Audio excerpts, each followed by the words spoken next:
You hear it before you see it, her breath caught in her throat, sharp, wet, and uneven. Then comes the low sound, not a cry, not yet, more like a growl rising from somewhere deep inside her. You turn your head toward the corner of the room, and she's already curled over, both hands clenched into her belly like she's trying to hold something in or hold herself together. You know what it means. You've seen animals do the same just before they drop a calf, but this isn't a cow, this is your wife, and she's going to give birth right here, right now, on that rotting straw mat that's never fully dried since the last storm soaked through the roof. She doesn't look at you, she's too far gone, eyes glassy, lips cracked, sweat beading on her forehead even though the room is freezing. You take one step toward her and she flinches, not at you, but at the pain, now clawing its way up her spine. You stop, you don't know where to put your hands. You wipe them on your thighs out of habit, but they're already shaking. You tell yourself to stay calm, but there's no calm in this room, just the creak of old wood, the musty smell of mold. And the growing sound of her breathing turning into gasping. There's no midwife yet. Maybe she'll come, maybe not. It's the middle of the night, the path's muddy. And the last time she came late, the baby was already cold when it came out. You think about running, fetching someone, but you also know if you leave now and something goes wrong, you'll never forgive yourself. And if you stay, you still can't do anything. You've got no tools, no clean cloth. No firewood left to boil water. The pot is cold, the floor is cold, she's cold. She shifts onto her side and groans, a long animal sound this time, raw and thick. She grabs at the straw and pulls out a handful like she's trying to rip the earth apart. There's a tear in her dress already, soaked through. You don't know if it's sweat or something worse. Her bare feet are muddy, her hair's stuck to her face. And you suddenly realize you don't even know what to say to her. What do you say when the person you love most is breaking open right in front of you, and you're just watching? You crouch near her, not too close. She spits onto the floor, not at you, just at the pain. Her whole body trembles. You whisper her name, but she doesn't respond. Her hands claw at her thighs, her belly, anything. She's breathing so hard now you think she might pass out. You've seen that happen too last winter when that girl down the road bled out during her first birth. She didn't even scream, just slipped under. Quietly, you want to hold her, but you're afraid to touch her. Afraid that if you do, something will break, something might already be broken. And that's when the first real scream comes, not loud, not theatrical. Just a short, sharp animal scream that cuts through your chest like a blade. You freeze. It's starting and you can't do a damn thing. The floor is straw, that's all there is. Not clean straw, not golden, dry and fresh like in paintings. This straw is flattened, darkened by months of feet, of spit, of ash and piss. It smells like mold and something sour. You tried to sweep it yesterday, but the broom snapped. You just kicked the worst of it to the corner. That corner is where she's lying now, her back pressed to the dirt-packed wall, her knees pulled up, her breathing shallow and sharp. Every time she exhales, you see her breath hang in the air. The room is cold, not just chilly, cold enough that your fingertips ache, cold enough that your lips crack when you try to whisper. There's no fireplace. Just the remains of a cooking pit in the center of the room, smoldering embers from last night's meal, long since turned to cold gray ash. You toss in a handful of twigs, they hiss, nothing catches. The smoke curls low and refuses to rise. It sits around your knees, heavy and damp. The walls, made of wattle and daubs, sweat in the corners.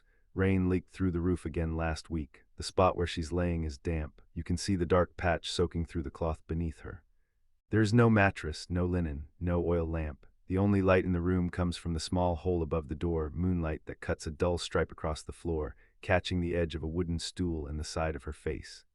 Her skin is pale, too pale, but you can't tell if it's fear, blood loss, or both. Her hands are buried in the straw now, fingers clawed, knuckles white. You reach for something, anything, and come up with a frayed wool blanket from the wall peg. It's stiff with age, mice have chewed one edge. Still, you lay it over her legs, it does nothing. The cold is in the bones of the room. You could stack 10 blankets and still feel the chill. You could light a fire and still smell the wet rot under the floorboards. Flies in winter. You didn't think they'd still be here, but they are buzzing slow, heavy, stupid. One lands on her foot, she doesn't move. Another flutters over the clay bowl you left near the wall, still crusted with old broth. You flick your hand. The fly moves lazily and returns. Everything in this room returns, the smell, the damp, the dirt, even the fear. It settles into your chest and makes itself at home. You look at the tools you've prepared, a dull knife, a strip of rag, an empty pot that was meant to hold hot water but now just holds nothing. You have nothing, she has nothing. And you both know it. She groans again, lower now, more desperate, the sound of something about to break, and beneath her the straw begins to darken. You don't need to touch it to know what it is. You just watch as the floor, her only bed, her only cradle, slowly turns red, and the room somehow grows colder. You keep listening for footsteps, for anything, a knock, a voice, a creak on the frozen mud outside, nothing. Just the wind pushing through the cracks in the wall and her breathing getting sharper, quicker, less human. You're starting to wonder if no one's coming, if you waited too long, if this is going to be between you, her, and God, and right now, God feels very far away. Then finally a hand knocks against the door, not a soft knock, a dull, slow thud. You open it and she's already pushing past you, the midwife or whatever's left of her. She's old, thin, wrapped in layers of wool so caked in soot and grease you can't tell where cloth ends and skin begins.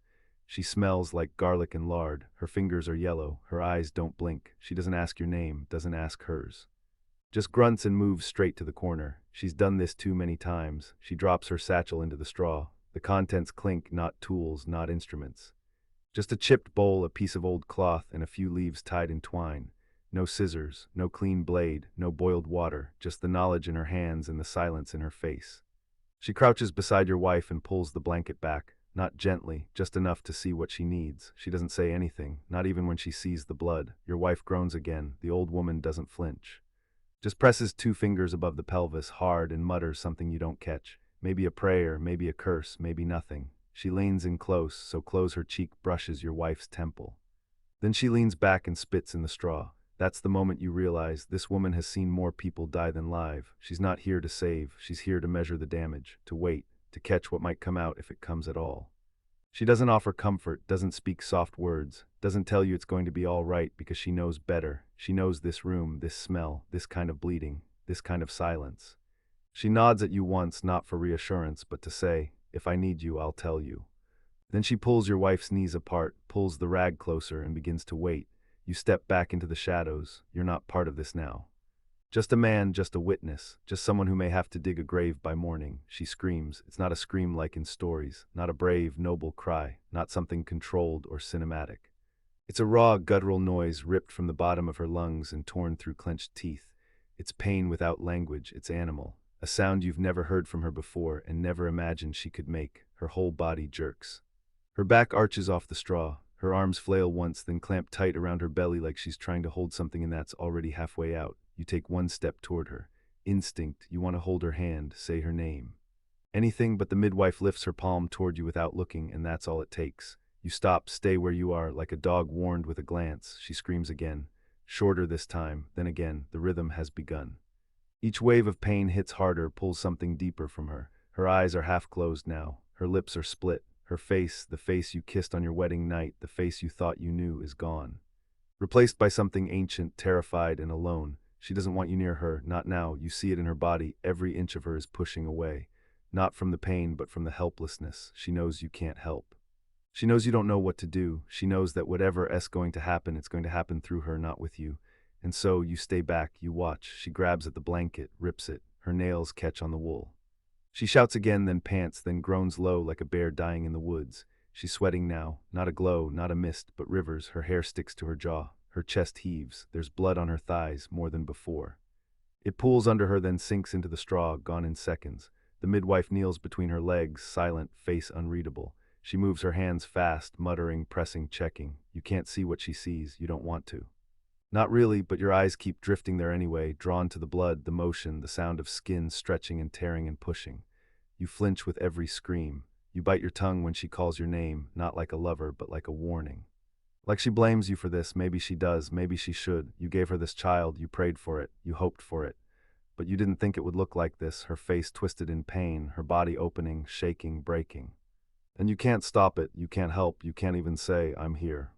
Because you're watching her fall into something you can't reach, and all you can do is not move, not speak, not touch her, not now, maybe not ever again. The screams begin to space out, not because the pain has passed, but because she's running out of strength. Each breath she takes now is shallow, forced, wet. Her chest rises, stalls, rises again.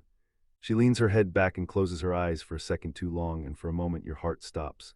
But then she gasps, not a cry, just a sound, and you know she's still here. Barely. The midwife's hands are red now, not spotted. Not streaked red up to the wrists. She moves faster, less precise. She reaches for the rags beside her, already soaked. She squeezes one and blood drips out, dark, thick, not fresh anymore. The kind of blood that says this has been going on too long. You open your mouth to ask something, anything, but she doesn't look at you, doesn't speak. Her face is still, not calm, just blank, like she's somewhere else, somewhere quieter. Somewhere where this already ended, you glance at the floor. The straw is ruined, wet and clumped and dark like mud, except it smells strong, metallic, sickly. The smell of iron and heat mixed with sweat and old smoke. It fills your nose, coats your tongue, you try to swallow, you gag instead. The baby isn't coming, it should have, by now. You've heard enough stories, seen enough births in the village. The pushing, the screams, the silence, the cry, it doesn't take this long. It's not supposed to take this long. You look at your wife, her eyes are open now but unfocused. Her lips are moving but not words, just breath trying to become sound and failing. She's shaking, not violently, just a tremble. Like a leaf caught in weak wind. Her fingers curl around the straw but they don't grip anymore, just rest there twitching. The midwife mutters something, to herself, to God, you don't know. You want to ask what's wrong but you already know. The blood keeps coming but the baby doesn't, and everyone in the room feels it, that quiet, suffocating truth. No one says it, saying it makes it real, so they don't. Instead, the only sound now is your heartbeat in your own ears, loud. Heavy, and the faint squish of soaked straw as the midwife adjusts her knees. There's no more screaming, just blood, just breath, and that slow, stretching silence that tells you something is breaking and no one can stop it. Not you, not her. Not even God. You start praying, not out loud, not with words. You're not even sure it's a prayer, really. Just broken thoughts looping in your head, circling, tightening. Please, please let her live. Please let the baby come. Please let this not be the end, but then something darker slips in. If only one can live, let it be her. And then, if both must die, let it be fast. You don't know who you're praying to anymore. God, Mary. Some old spirit hiding in the timber of the roof. It doesn't matter. You're not praying because you believe. You're praying because belief is all you have left, and even that is slipping. You sink to your knees. The floor is damp. Your trousers soak it up fast. You don't notice. You fold your hands, then unfold them, press your palms to your face, try again, your lips move, no sound comes out, just breath, just the smell of blood and smoke and wool. You try to remember a verse, something the priest once said, something about mercy, about suffering having meaning, but it doesn't make sense here. There's no meaning in this. She moans again, softer now, more like a whimper, her head rolls sideways. Her eyes open but don't focus. She's still here, but she's fading, drifting, like someone slowly walking away in the fog. The midwife doesn't meet your eyes. She's not praying. She's pressing hard on your wife's belly now. Her arms strain. She looks angry, not at you, not at your wife, at the situation, at the blood, at the child that refuses to come. She's seen this too many times. She knows what happens next, but she still fights it. One more rag, one more push. One more breath, you lean back against the wall, your knees are wet, your teeth are clenched, you whisper again, please, please, please, but you're not sure what you're asking for anymore. Life, peace, an end, you just want the screaming to stop. You just want her eyes to stay open, you just want the blood to stop soaking into the straw. You're not a husband anymore, not a father, not a man. You're a child on your knees in the dark, begging whatever is out there not to take her. And no one answers, and then silence, not peace, not relief. Not the kind of silence that comes after something ends, the kind that comes when something important has just slipped out of the room and no one wants to say it out loud. She's no longer screaming, not groaning, not even breathing loud enough for you to hear. The midwife's hands have stopped moving. They rest still, coated in blood, fingers curled slightly inward, hovering just above your wife's belly like she forgot what they were supposed to be doing. Her shoulders rise once, then fall. She doesn't speak, she doesn't look at you. Her eyes are locked on your wife's face. Watching, you wait for sound, a cry, a cough, a gasp, anything. But the only thing you can hear is the firewood shifting under its own weight in the cold pit, and somewhere, just barely, the wind slipping under the door like a thief. You step closer. You want to ask, is she okay? Is the baby okay? But the words won't come, because the moment you speak it, you'll make it real. Your wife's eyes are half open. She's looking at the ceiling or through it. Her mouth is parted slightly. You don't know if she's asleep or gone. You don't know what to hope for anymore. The midwife finally moves. She leans in, places a hand on your wife's cheek, holds it there for a second, then pulls back slowly. No reaction, no pronouncement. Just the soft, slick sound of skin on skin. Then she turns toward the cloth between your wife's legs, gently lifts it, looks underneath, says nothing, just folds the cloth back down again. Still no sound, still no baby. Still no breath you can trust. You take one step forward, the floor creaks. The midwife raises one hand, palm flat. Don't, not yet, not now, you freeze. Because you're not ready to see, not ready to know, and so you all stay in place. You've heard the old woman kneeling in blood, in a room with no heartbeat, no crying, no prayers left, just silence. And the echo of everything that might already be gone. The midwife finally speaks. One word, you don't catch it. Her voice is hoarse, low, like it hasn't been used in days. She gestures for you to come closer, but not with urgency, just inevitability. You step forward, slow, knees still wet from the blood-soaked dirt.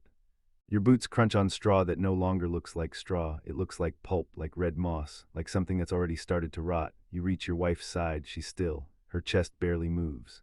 Her skin is pale, not like sleep, not like rest, but pale in a way that makes your stomach twist. Her lips are dry. Her eyes are open just enough to see the whites. She doesn't look at you. She doesn't look at anything. Then you see the baby, small, curled, wet, still attached. It's not crying, but it's moving, twitching, shifting slightly, as if unsure whether it wants to be here. The midwife wraps it quickly in the cloth you used for your hands last winter. It's coarse, already dirty, but it's all you have. She doesn't offer the baby to you. She holds it near your wife's chest, presses it there gently, and waits. Nothing happens. No first breath, no coo, no scream, and then a sound, not loud. Not strong, just a gasp. The child inhales, mouth opens, and finally a cry, raspy, weak but real. You stare, not at the baby, but at her. Your wife, she doesn't flinch, doesn't turn, doesn't smile. She's breathing, but shallow. Like every second takes effort, like she's halfway out the door and deciding whether or not to come back in. You want to speak, to say her name, to tell her you did it. But your voice cracks and your throat closes. So you just stand there holding your breath, watching two lives, one beginning, one unraveling. The midwife rises slowly, her knees pop. She mutters something about binding the cord, about warm broth, about rest. Her voice is just noise now, because all you can see is your wife's chest, rising, pausing, falling. And all you can think is, which one did I just lose? You're a father or a widower or both. And either way, you don't know how to hold a child, with blood on your hands, and a body that won't look back at you, not yet, maybe not ever.